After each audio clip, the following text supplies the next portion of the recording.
Hi, and welcome back to my channel.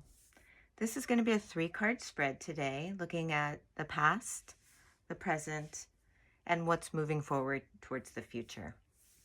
When I talk about the past here, I'm not talking about something that's over. I'm talking about something that's still influencing the situation now. The present reflects what's active, what's asking for your attention. And the future points toward how this energy likely will develop if nothing shifts from the past foundation and the present situation. I'll talk through what I notice, and you can take what's useful and leave the rest behind. So our first card representing the past is the 9 of Swords. This is in the past position. This points to a period where a lot was happening internally, quietly, repetitively. The 9 of Swords isn't about new fear, it's about familiar fear. Thoughts that have already been rehearsed, going through your mind. Scenarios that have already been played out more than once as you think and potentially overthink the situation. What stands out to me here is how contained this energy is. Nothing is being tested against the outside world. It's all happening internally, which means the pressure never really releases. It just circulates and ruminates. As a past influence, this suggests a mental environment where vigilance becomes a form of control.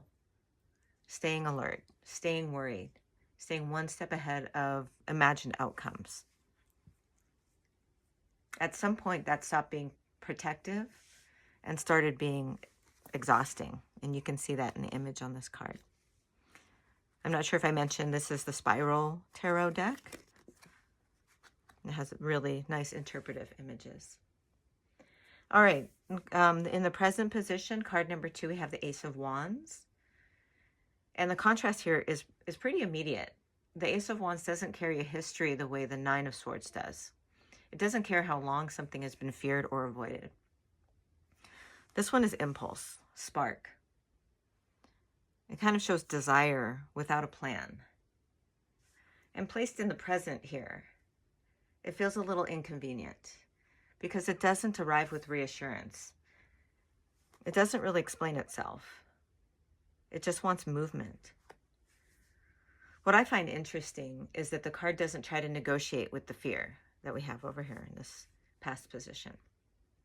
It doesn't try to resolve it. It simply exists alongside of it. And that creates a tension. I should say that creates tension. This feels like a moment where something wants to begin before there's full permission to do so. Not recklessly, just without consensus. Our third card is the 8 of Pentacles in a reverse position, and it's sitting in the future, what could be if nothing changes here. So this card is not about the lack of ability. It's about the relationship with effort.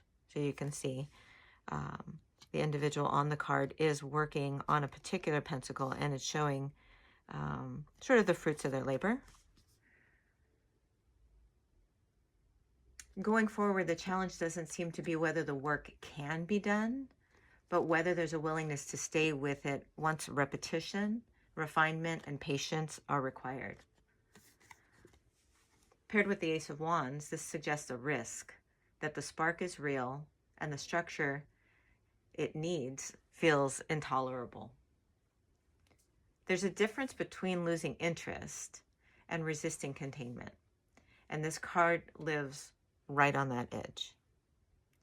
So the future here isn't fixed, it's conditional. It depends on whether effort is framed as punishment or as devotion. So taken together, these cards describe a very specific movement. The past shows a mind that learned to overfunction.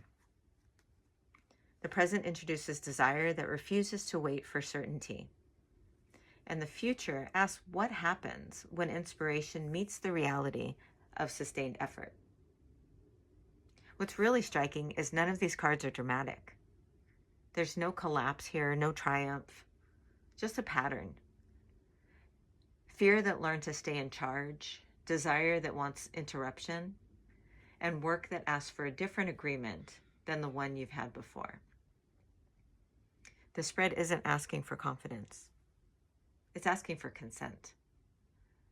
Consent to try without guarantees, consent to be seen in process, and consent to stay when it stops being exciting. If this energy continues unchanged, the most likely outcome isn't failure, it's repetition. The spark appears, the fear comments, and the effort stalls. If one thing shifts even slightly, the pattern can change. And that shift isn't about doing more. It's about renegotiating what effort means and what you're willing to stay with when the adrenaline fades. So that's what I have for you. Notice what things stay with you, especially if anything is irritating or difficult to hear. That's often where the real information is for you. I'll leave it right there. I'll see you in the next video. Thanks for joining.